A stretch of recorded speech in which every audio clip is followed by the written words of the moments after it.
En ce moment, un homme qu'on connaît bien sur RMC, que Julie connaît bien aussi en son temps, c'est Luc Ferry. Oui, alors c'est vrai qu'on a reçu depuis hier beaucoup de mails, depuis les informations révélées par le Canard enchaîné. Ah, les grandes gueules, vous ne parlez pas, Luc Ferry, de votre grande gueule. C'est pas notre genre d'éluder les sujets et de pas mettre les pieds dans le plat. Donc on va parler du cas Ferry, mais c'est vrai que Luc Ferry est notre grande gueule, donc on voulait aussi l'entendre et pouvoir lui donner aussi la parole. C'était pas possible hier parce qu'il était en déplacement. On l'a rencontré, on l'a interviewé et il a donné sa part de vérité. Sa part de vérité concernant, cette histoire de cours qu'il ne donne pas à l'université, et deux, une semaine après ses déclarations aussi concernant le ministre pédophile, est-ce qu'il n'a pas l'impression aujourd'hui d'être dans une machine à détruire, à le broyer lui? C'était au téléphone hier, 5 minutes, Luc Ferry. On commençait justement sur l'histoire du Canard enchaîné. Et ces cours qu'il ne donne pas. Écoutez la mise au point de Luc Ferry. Écoutez bien l'interview, ça dure 4 minutes. Mais enfin, tout ça est absurde, ça me fait hurler de rire. Non, c'est grotesque. Je suis simplement dans la situation de milliers d'enseignants en France qui sont détachés auprès d'un organisme, d'une administration, et donc déchargés de service. Alors, je suis déchargé de service. Pourquoi ? Parce que je préside un des petits conseils, ça s'appelle le Conseil d'analyse stratégique, et donc, en tant que président de ce petit conseil, depuis 5 ans, je suis déchargé de service. Alors, pourquoi il y a un problème cette année La vérité, c'est tout bête, c'est que la nouvelle loi sur l'autonomie des universités fait que les professeurs d'université ne peuvent plus être mis à disposition d'organismes qui ne sont pas agréés par l'université. Bon. Et donc, ce qui se passe, c'est que ça s'appelle plus mise à disposition, ça s'appelle détachement.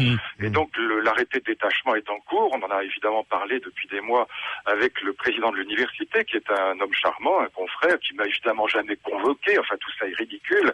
Et donc, l'arrêté de nomination va être mis en place. Pourquoi ça a mis du temps ? Simplement parce que la loi est nouvelle. Donc, le Canard enchaîné s'acharne. Il y a une petite cabale contre Luc Ferry en ce moment ? Oh, bah là, honnêtement, il faut quand même, enfin bon, vous le savez bien, quand même, c'est pas un hasard si le Canard enchaîné sort un tombereau de saloperie sur moi. Aujourd'hui, bon, c'est quand même, c'est bonne guerre. Bon, moi, j'ai l'habitude. C'est quoi ? C'est lié aux accusations ? C'est lié à tes déclarations à la télé, au Grand Journal ? Oh, bah, je pense qu'on est en train d'essayer de me régler mon compte. Oui, sans être paranoïaque, franchement, ça y ressemble, hein, non ? Là, je crois que, enfin, et même quand on est paranoïaque, comme disent l'autre, on peut aussi avoir des ennemis, non ? Donc là, franchement, c'est une histoire qui est montée de toutes pièces, qui était. D'accord, mais Luc, comme Olivier te le demandait, comment tu vis depuis une semaine, justement, depuis ta fameuse sortie au Grand Journal sur ce ministre qui s'était fait poisser dans disons très simplement que voilà, ces tourbillons médiatiques, ça me rappelle ce que j'ai connu au ministère, et c'est vrai que c'est ça quelque chose de délirant.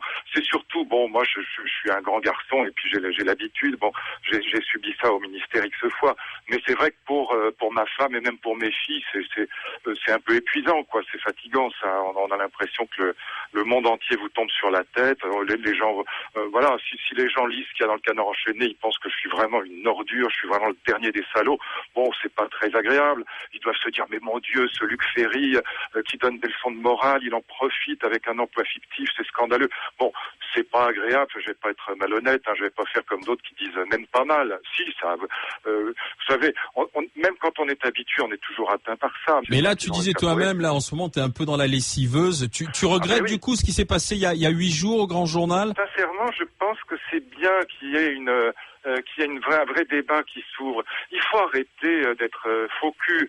Nous, comme si, n'est-ce pas, la fameuse phrase, ou bien on a des preuves, ou bien on se tait. Bon, voilà, comme si toi comme moi, on savait pas un millier de choses dans ce petit microcosme qui relève ni des choses intégralement démontrables, ni non plus des choses qui sont intégralement fausses. La vérité, c'est que nous naviguons en permanence entre l'omerta et la diffamation. Bon, c'est ça que j'ai voulu dire. Ce que je voulais dire dans cette émission, en me référant à un article du Figaro Magazine qui lui évoquait beaucoup plus clairement que moi d'ailleurs cette affaire. Ce que je voulais dire simplement, c'est que bon, c'est vrai, dans le microcosme, on se balade constamment entre la loi du silence, parce que à juste titre, il faut pas diffamer les gens, il faut pas porter atteinte à la vie privée des gens, et puis le risque, en effet, si on dit quelque chose, de dénonciation calomnieuse ou de diffamation. Donc la vérité, c'est qu'on navigue sur une espèce de crête Et c'est ça que je voulais dire.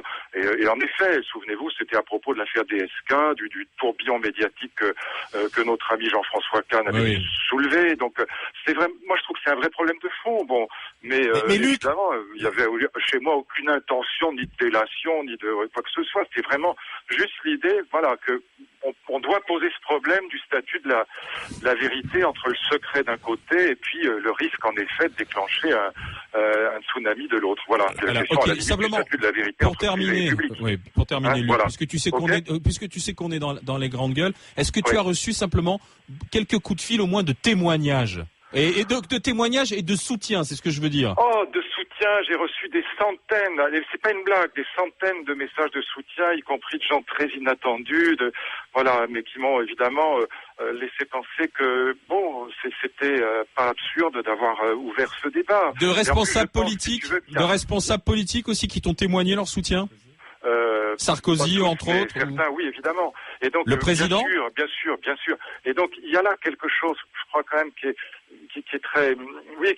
très passionnant, c'est que, franchement, aussi bien les politiques que les journalistes, disons ce que les sociologues appellent les élites, il y a aujourd'hui un sentiment de coupure immense de la part du peuple avec ce que les sociologues appellent l'élite. Bon, or, c'est ça que je voulais interroger, c'est cette idée que, en effet, dans le microcosme, comme disait Raymond Barre, on sait un certain nombre de choses, jusqu'où on doit les dire ou pas les dire. Bon.